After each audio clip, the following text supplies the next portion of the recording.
Zoroastrianism, the religion of the good life.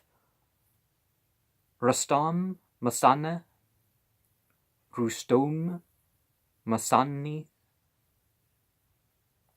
however that's supposed to be pronounced. We are at chapter 5, Liturgical Ceremonies, which is part 2, which is in part 2 of this book, and the current, the future, and the past programs on Zoroastrianism, or any subject which I bring up here, would be worth considering and looking up, and don't be afraid to comment or question about any matter involved here. There are two kinds of liturgical ceremonies and services, the inner and the outer. The inner liturgical ceremonies and services are those which can only be performed in a place specially allotted for purposes, known as Dar-e-Mehr, i.e. the house of Mithra, generally attached to a fire temple. Under this head are included the Yasna or Yazisna, the Visparad, the Vendidad, and the Bodge ceremonies. Of course, I personally believe that we don't have to dedicate any house of worship to other than God or involve angel worship and all that other stuff, but that is what they do. And for me, I would say the inner ceremonies are the esoteric, and the inner part of the ceremony, and the outer part is the exoteric. And definitely, to get the esoteric right, we have to get the exoteric right, or do our best with that. But the yasna, Sanskrit yajna, or yogna, is a prayer which includes the praise of God and his spiritual intelligences and invokes their aid. Well, you can mention the good things of life, but if we're truly Mazda Yasnahe, Zarathustrahe, the worship is only for God. It is an extensive prayer with an elaborate ritual, in the course of which certain things are presented as symbols, recital during the ceremony of all the 72 chapters known as the Has of the Yasna, is a sine qua non. Sine qua non? The Visparad. The Visparad is a form of prayer intended to celebrate the season festivals. It is also a prayer wherein all the Ratu, or the chief, or the best of creations, are involved. The celebrations of the Visparad, adds Dr. Modi, should extend to the celebrant ideas of the ecclesior. How is that state of ecclesior to be attained?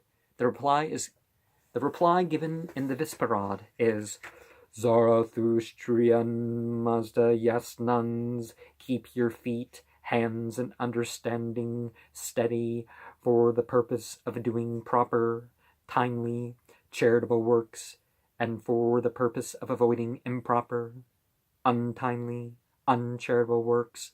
Let industry be your motto here. Help the needy and relieve them from their needs. The Vendidad embodying the law as distinguished from the ways of the Dava, are evil spirits, contains regulations and instructions as to how to best withstand the evil influences of the Dava, are the forces that leads to the impurity and the decay of body and mind. One part of it may be called the sanitary code, and the other the criminal code of the ancient Iranians. And something very important that we look at in terms of the religious tradition of the sent ones, prophets, Messiah, whatever you want to call it. There's revelation and there's direct inspiration, and that is distinguished. In the Bible, you have that and the sacred history, and it's all kind of meshed into one, and you don't know which is which, and which is being edited, which is the changes of the scholars. Some of us know some of that stuff, because even in the Aramea, it was being changed. You even have 3 versions when you have the Sopharim have the rows and the columns and the number of letters. There's still 3 distinct versions of it, but the Bodge ceremony. The Bodge ceremony, forming part of the funeral services after death, is performed on various occasions in a Zoroastrian house. The first 3 days after death are the principal days when these ceremonies are performed. The subsequent occasions are Chaharun, are the 4th day, Dehun are the 10th day, Seruz are the 13th day, Salruz are the anniversary. It is the duty of the son or the nearest heir of the deceased to perform the Bodge ceremony, wherein certain things which serve as symbols of the different kinds of creation, such as animal or vegetable creation, are submitted as offerings, a tribute either to the glory of the particular Yazata or heavenly being, or to the memory of a particular deceased relative. And as I've mentioned before, you can cosmologically bring up the or represent the hierarchy of being without worshiping a hierarchy of being. The outer liturgical services. These ceremonies, which may be performed in a dar and meher, as well as in any private residence or place, and by any priest, these outer liturgical services are known as the Afragan, the Farakshi, and the Satum. The Afragan, expressive of praise to God and the higher intelligences. The Afragan prayer corresponds to the Apai of the Brahmins. A fire is kept burning in a censer before the officiating priest and is fed with sandalwood and frankincense. The offerings consist principally of fruit, flowers, milk, water, wine, and sherbet, syrup. And would a religion of God really involve intoxicants? We know the symbol, as some Sufi stuff has been discussed, the poems of the wine, women, and song being metaphors of something. The Farakshe. This prayer is intended to remember, invoke, and praise the Fravashis of the dead. Like the Afragan, it is generally recited over fruits, flowers, milk, wine, water, etc., and before a fire. The Fravashi is that power, or spiritual essence, in the substance, which enables it to grow. It is the spirit inherent in everything, inanimate or animate, which protects it from decay, and enables it to grow, flourish, and prosper. Every object in nature is believed to have its Fravashi. These Fravashis are a kind of prototype, and are analogous to the ideas of Plato, who believed that everything had a double existence, first in idea, and secondly in reality. According to the Fravarden Yasht, their number is legion, and they are spoken of as protecting and looking after the sea, Varukasha, Caspian, Vurukasha. The same number looks after the constellation of Haptoirung, Ursa Major, the body of Keresaspa, and the seed of Zarathustra. As the universe is made up of innumerable objects, inanimate or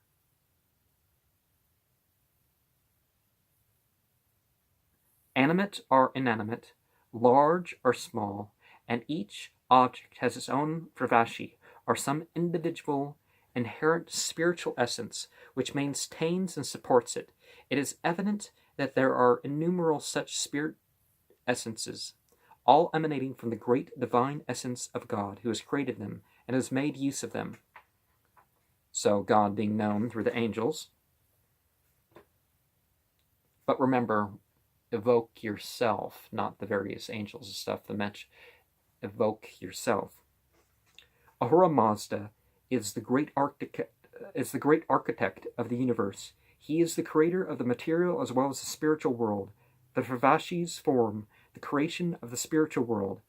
In the spiritual hierarchy, they stand, as it were, fourth in the order of supremacy. Ahura Mazda, the omniscient, self-existent Lord, is at the head of all. Next come the Ameshasmenta, the bountiful immortals, who are his own creations. Then the Yazatas, literally those who are worthy of being worshipped. Now, truly, Ahura Mazda is only Yazdan worship-worthy, but we understand how traditions seeped back into the old polytheism, and perhaps new corruptions happened. And the Pravashis, i.e. the guarding or protecting spirits. Angels in this context, one would hope. Well, if they're worshiping them, I guess it doesn't really matter. Zoroastrianism preaches veneration for the dead, respect for the dead. It is believed that the dead have a future existence somewhere, and there exists some relation between the dead and the living. The channel through which the relation continues is the Rvashi, our guiding and guardian spirit of the dead, who comes to the help of the living, provided they live a pure and virtuous life, and hold the departed ones in veneration. And, the demons of the place, one of the things that doing good, doing evil, not doing good, not doing evil, whatever is done for them is obviously the spirits of the place instead of directly to God. Because see, everybody, a light being and a fire being with them during their lives, and the fire being goes on and kind of offers communication with that. But you can also remember what I said about it will either be like I'm seeing dead people, or I'll be really calm, or I don't remember the name of that video on the live thing. But I share how the memories of the dead, the interactive memories of the dead, the flashbacks and stuff can be experienced without necromancy per se. Thorakshi is the recital of the praise of these Pravashis in honor of the dead. It consists of the recital of the Satum prayer and the Fravardan Yasht. The offerings are the same as in the case of the Afrigan.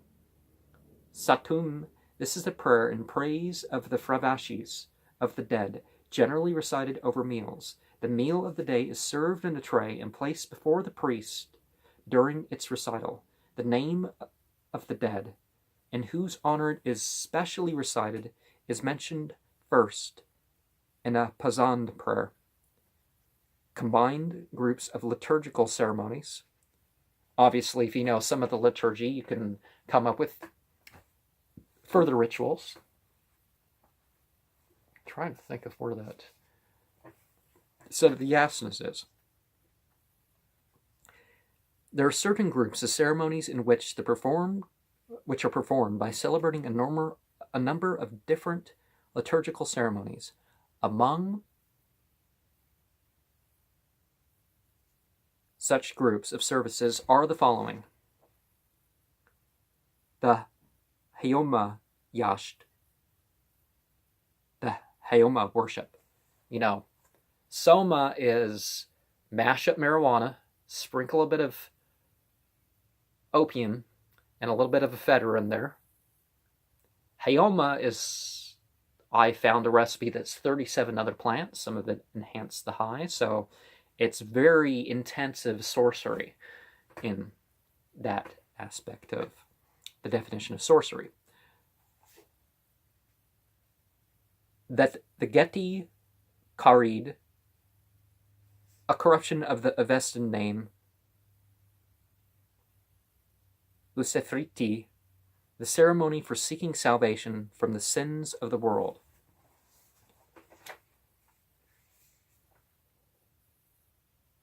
The Sra'ash, if funeral ceremonies performed in honor of a deceased person during the first 3 days after death. The Zinda Ravan, the Sra'ash ceremony performed in one's lifetime. Remember, Sra'ash means obedience.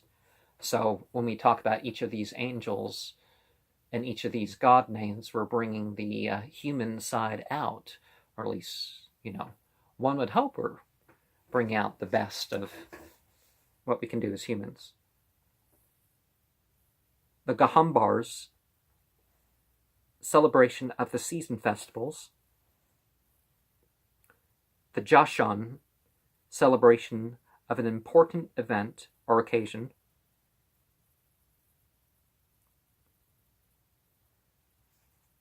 The Fravar Dagan, ceremony in honor of the Fravashis, or the guardian spirits.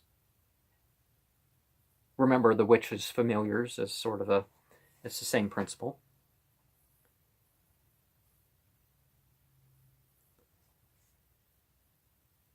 The Farista, ceremony wherein all the Gizatas are invoked.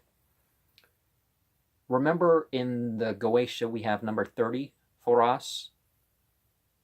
Is it Foras? Fornias?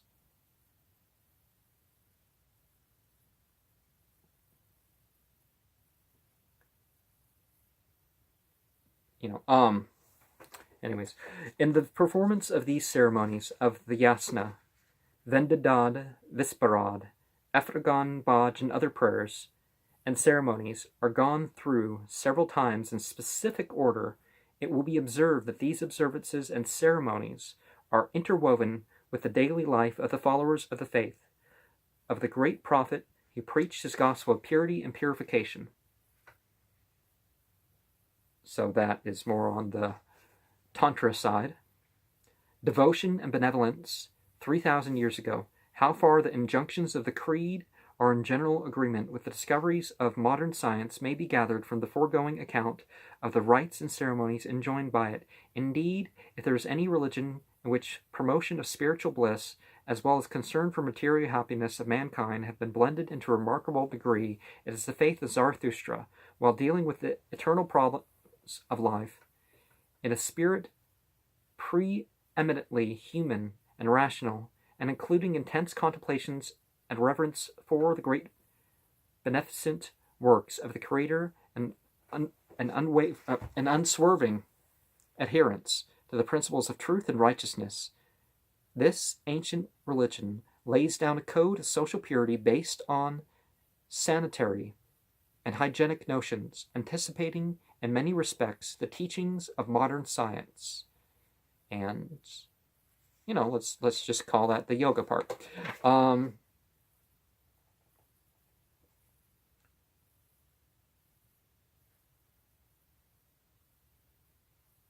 So how does here relate to hereafter? What is the spiritual and even psychic interlude that we would talk about? How do other people refer to your faith? This is the end of this book, and I hope you will join me not only for more Zoroastrian programs, but more of whatever program that you liked. Krishna Thra Hora Hamasta Ashambaha Kam Namasta Ashambaha.